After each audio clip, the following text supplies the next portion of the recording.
Hola, soy Luis Ernesto Valencia Angulo y sean bienvenidos una vez más a este espacio llamado Leva Conceptos. El día de hoy quiero hablarles acerca del concepto de cultura, pero antes déjenme contarles qué fue lo que me motivó a hablar acerca de ese concepto.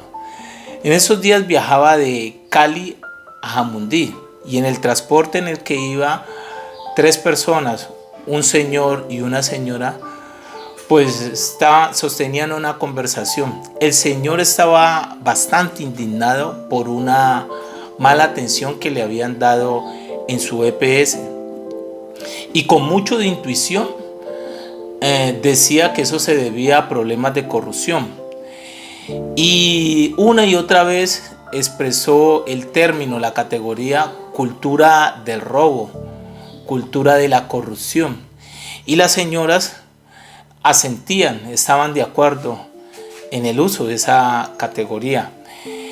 Eso me motivó a hablar acerca de cultura bajo el interrogante: ¿es posible sostener la idea de la existencia de una cultura del robo, de una cultura de la corrupción? Bueno, para dar desarrollo a este monólogo, pues voy a estar como siempre guiándome, mirando mis apuntes, así que les pido disculpas por eso, pero no tengo una prodigiosa memoria. Bueno, voy a empezar con tres generalidades. Cuando se habla de cultura, estamos frente a uno de los conceptos más utilizados, deformados y complejos. Y en eso estoy de acuerdo con el planteamiento de Raymond Williams, uno de los fundadores de los estudios culturales, quien dice que en la lengua inglesa uno de los conceptos más complejos es el concepto de cultura. Yo diría que eso se aplica en el caso del castellano. Uno de los conceptos más complejos, más utilizados y deformados es el concepto de cultura. Hay una hinchazón frente al concepto de cultura porque la gente, incluso académicos, lo utilizan de manera indistinta. Hay una polisemia, o sea, una multiplicidad de significados en cuanto al concepto de cultura, y esto hace que el concepto sea complejo. La segunda generalidad que quiero colocar sobre la mesa es que en la academia se ha dicho que etimológicamente el término de cultura viene del latín colere, que significa cultivo, por lo cual es un término que inicialmente estuvo vinculado a la agricultura, a la vida rural. La tercera generalidad es que también se ha dicho que inicialmente cultura estuvo estrechamente vinculada con la actividad espiritual, con el culto a los dioses. Entonces esas tres generalidades ya nos van abonando el terreno, nos van dando pistas para dar una posible respuesta al interrogante medular. Ahora bien, ante la pregunta ¿es posible hablar de cultura del robo, de la corrupción? Podríamos ubicar dos grandes columnas. En una, quienes dicen que sí, y en otras, quienes sostienen que no. Empecemos con los que dicen que sí. Vamos a dar una pequeña muestra de esos autores. Pues en primer lugar, tendríamos que destacar al colombiano Mauricio García Villegas en su libro Normas de papel, la cultura del incumplimiento de las reglas en Colombia. En este texto, Mauricio Villegas plantea que una de las causas del subdesarrollo institucional en Colombia es la cultura del incumplimiento. Esto es, la forma de vida donde las leyes, las normas, las instituciones no se respetan, no se aplican, no se hacen cumplir de manera sistemática. Las normas, nos dice el autor, por muy bien redactadas que estén, terminan siendo normas de papel. Esta cultura del incumplimiento tiene sus hondas raíces en la historia colonial. Y uno puede inferir que cuando el autor habla de cultura del incumplimiento, pues ahí está el problema de la corrupción. Y se está dando un aval a eso de hablar de cultura de la corrupción. Ahora bien, hay otro autor que estaría de acuerdo con la idea de que es posible hablar de cultura del robo, de la corrupción. Y este autor es el antropólogo norteamericano Oscar Lewis, quien en su libro Cultura de la Pobreza plantea la siguiente tesis: la pobreza, además de ser una condición económica, es una cultura, es decir, unos valores, unas normas, unas creencias, un comportamiento, una forma de vida particular que se transmite de generación en generación. Por lo tanto, para un autor como Oscar Lewis, es posible hablar de cultura de la corrupción, cultura de la pobreza. Y cuando él habla de cultura de la pobreza, no solo sostiene este concepto, ¿ya? Bajo la idea de unas condiciones estructurales económicas, sino que habla de una adaptación, unas estrategias de supervivencia que se van a caracterizar por la baja participación política. Eso haría parte de esa cultura de la pobreza.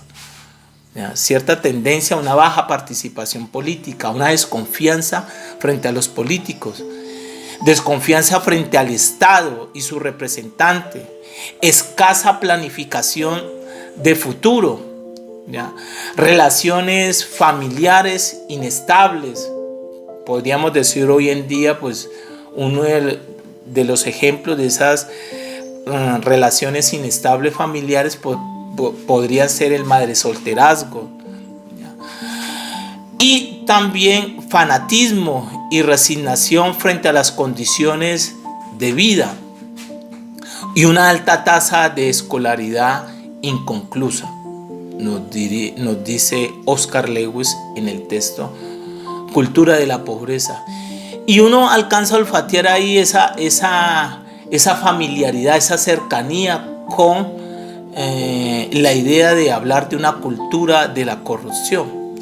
En conclusión, y esa es la primera conclusión que podríamos tener, es que en el común de las personas, pero también dentro de cierta tendencia en la academia, ¿ya? Hay quienes dicen que sí se puede hablar de cultura del robo, de cultura de la corrupción, de cultura del machismo, de cultura de la trampa y demás. Y el argumento básicamente es que todo aquello que se convierte en un hábito, en una costumbre, en un comportamiento recurrente dentro de la sociedad, pues es susceptible a ser descrito, analizado bajo el concepto de cultura, ¿ya? Y esto da lugar a hablar de cultura de la corrupción. En la otra columna podríamos colocar a quienes no están de acuerdo con esa idea de cultura de la corrupción. Responderían al interrogante: ¿es posible hablar de cultura de la corrupción? Dirían que no. Pues en primer lugar podemos destacar a Cicerón, ¿ya? Cicerón, quien en su libro Disputa Tusculanas habla de cultura como cultivo del espíritu. Me encanta esa definición, cultivo del espíritu. Esto es formación, perfeccionamiento del carácter a través de la filosofía, de la razón, de las artes. En segundo lugar, podríamos mencionar al inglés Matthew Arnold, quien habla de cultura en tanto las magnificencias producidas por los seres humanos, esas grandezas, esas obras, ¿ya? Y todo aquello que se considere como magnífico hace parte de la cultura. En tercer lugar, Está el caso del británico Ernest Gombrich en un texto como Breve Historia de la Cultura. Para este autor, la cultura es el conjunto de habilidades humanas, de las artes, la ciencia, las costumbres sanas que una sociedad produce para dar sentido a su existencia y al mundo. La cultura no tiene un desarrollo lineal, nos plantea el autor, y es producto del esfuerzo de elevar el espíritu. En cuarto lugar, pues podríamos destacar al filósofo y sociólogo francés Pierre Bourdieu, para quien la cultura es un capital, o sea, un recurso de distinción, de diferenciación, que ayuda a establecer jerarquías y relaciones de poder. En quinto lugar, se podría mencionar también al sociólogo inglés, fundador de los estudios culturales, Raymond Williams, quien considera que la cultura es un proceso social general que abarca no solo actividades intelectuales, está en contra de esa idea elitista de la cultura. Entonces el autor dice, no solo abarca actividades intelectuales y artísticas, sino también las instituciones y las prácticas cotidianas, algo mucho más cercano a lo popular también.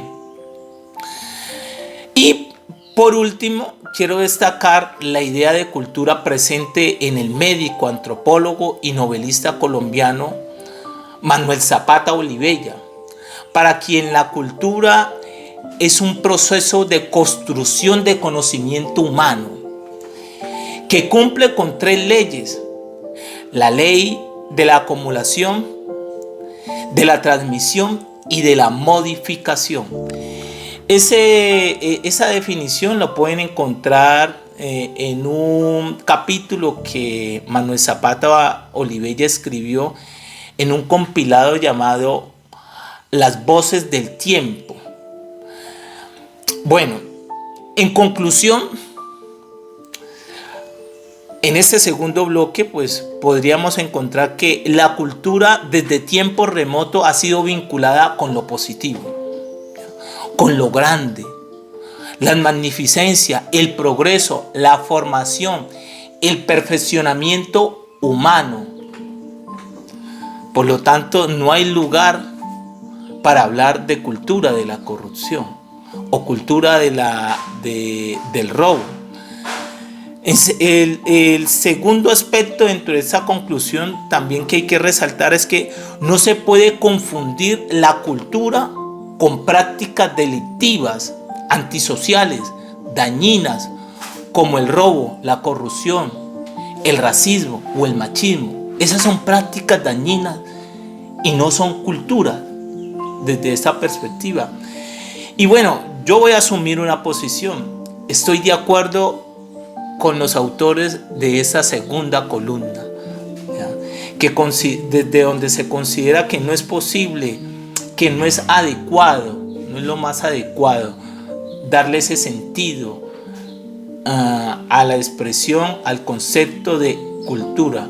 La cultura yo la vinculo con unos procesos, con una formación, con un contexto positivo, más que establecer una relación, un vínculo con unas prácticas que tienen unos orígenes, ya una relación más desde lo antisocial, desde lo dañino, ya. Por lo tanto, yo no me atrevería ni recomendaría que se utilice de esa manera el concepto de cultura. Bueno, gracias por haberme escuchado. Un abrazo y que estén bien.